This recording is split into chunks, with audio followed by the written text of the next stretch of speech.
Let's journey back to last night. Let's look at Chelsea against Newcastle. I'm tempted to go to Triple O for this one, but I know we will stay here all day. Yeah, so we come to you, buddy. We come to you, buddy, for this one. It was a great win for Chelsea. Well deserved at the end of the day. Defense still an issue, but at the end of the day, at this stage, 3 points is all that matters. Oh yeah, and the turnovers ever present. But again, it was a good game by Chelsea, inspired by Cole Palmer. Maybe they could have easily done more, but again, for Poch, it would feel the 3 points is all that matters at this point in time. Yes, performances will improve, but overall for Newcastle as well, they will be disappointed because from the start you will feel it's a game they should have actively, fought for. Maybe a point at the bridge isn't bad, but again, we can't take it away from Chelsea.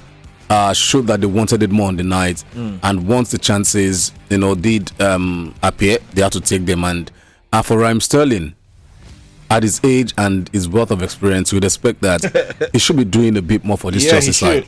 But again, he remains one of the major culprits as regards profligacy in front of goal. Even moments when he ought to get the ball to a teammate, he always wants to be the star of the show. That didn't work. Salute to Cole Palmer, but the talk of Triple saying Kovama best young player. Some people talk about that. Nicholas, has something to add? Yeah, I mean, for Kopama, I can understand why Triple is feeling this way. The Euro 2024 is just around the corner, and he's pushing for his player. We also had Southgate, watching that particular game. So I mean, a good performance in front of the coach, and also there's a talk about Rashford being replaced there. We had the likes of Phil Foden, Kopama, all doing well. Going to the Euros. I think Rashford should actually watch his back because Kopama seems to be very hot. 11 goals already in this campaign, so it's a good win. It's a good win. Triple, let's talk about Newcastle, though. No, you're not talking about Chelsea. Let's talk about Newcastle.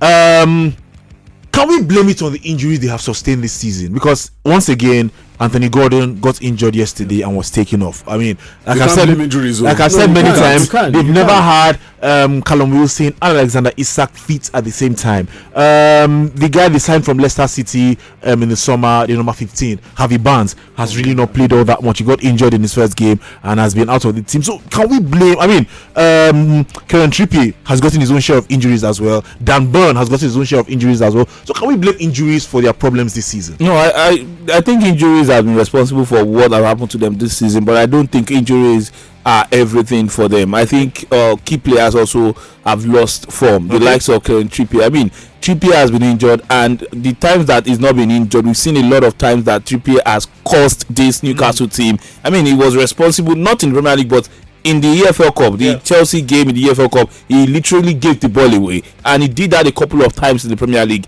Even the back four from last season to this season has changed. There's no consistency. The players seem to have lacked belief. Yes, injuries are part of it, but you cannot blame injuries alone because there's no team in the top 10 that at one stage or the other this season has not suffered injuries. Okay, I think maybe true. Arsenal are the only ones that have gotten it easier with injuries this season compared to the rest. Liverpool have had their share, Manchester City, everybody, even Brighton, they've had their share. They barely had Mitoma this season. So I mean, it's after the rest of the season already. So it's like injuries are like the general problem of everybody. But beyond that, when players are not injured, I think the loss of form of key players also has cost Newcastle United to be where they are, because they crashed out of the group stage of the Champions League. I mean, they are not even doing better than Brighton. They are playing. They played in Europe. Brighton are playing in Europe. Aston Villa are also playing in Europe. It might not be the Champions League, but they are even playing in a tougher competition than the UEFA Champions League because they get to travel farther distances and all of that. But yet they are still doing it in the league. All right. So there's no excuses for Newcastle. Did you enjoy this video? Hit the subscribe button for more. Leave a comment and like. Thank you.